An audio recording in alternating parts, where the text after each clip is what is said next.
ದರ್ಶನನೂ ಹೋದ್ರಿ. ತುಂಬ ಚೆನ್ನಾಗಿ ದೇವ್ರ ದರ್ಶನ ಎಲ್ಲ ಆಯಿತು. ಜನ ಏನು ಅಷ್ಟೊಂದು ಇರಲಿಲ್ಲ, ತುಂಬ ಚೆನ್ನಾಗಿತ್ತು. ಮತ್ತು ಈ ಕನ್ಯಾಕುಮಾರಿ ಬಂದುಬಿಟ್ಟು ಏನು ಅಂದರೆ ಆಗಿನ ಕಾಲದಲ್ಲಿ ಆ ಕನ್ಯಾಕುಮಾರಿ ತಾಯಿ ಅವ್ರ ಮೂಗು ಬತ್ತಿಯಿಂದ ಊರಲ್ಲಿ ನಡೆಯೋರಂತೆ. ಲೈಟೆಲ್ಲ ಏನೂ ಇರಲಿಲ್ಲ ಆಗಿನ ಕಾಲದಲ್ಲಿ. ಸೊ ಅದ್ರದ್ದು ಒಂದು ಸ್ಟೋರಿ ಅದು, ಅಲ್ಲಿನ ವಿಶೇಷತೆ. ಇಲ್ಲಿ ಕೂಡ ತ್ರಿವೇಣಿ ಸಂಗಮ ಅಂತ ಬೋರ್ಡೆಲ್ಲ ಹಾಕಿದ್ರು. ಇವಾಗ ಸನ್ರೈಸ್ ಸ್ಟಾರ್ಟ್ ಆಗುತ್ತೆ 6:45 ಅಂತ ಹೇಳಿದ್ದಾರೆ.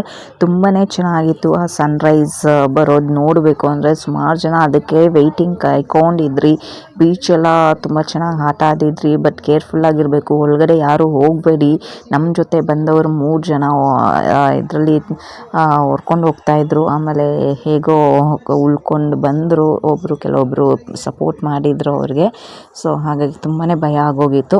ಸೊ ಇದೊಂದು ಟಿಪ್ಸು, ಯಾರು ತುಂಬ ಒಳಗಡೆ ಹೋಗಿ ಎಲ್ಲ ಆಟ ಆಡಬೇಡಿ. ಎಲ್ಲರೂ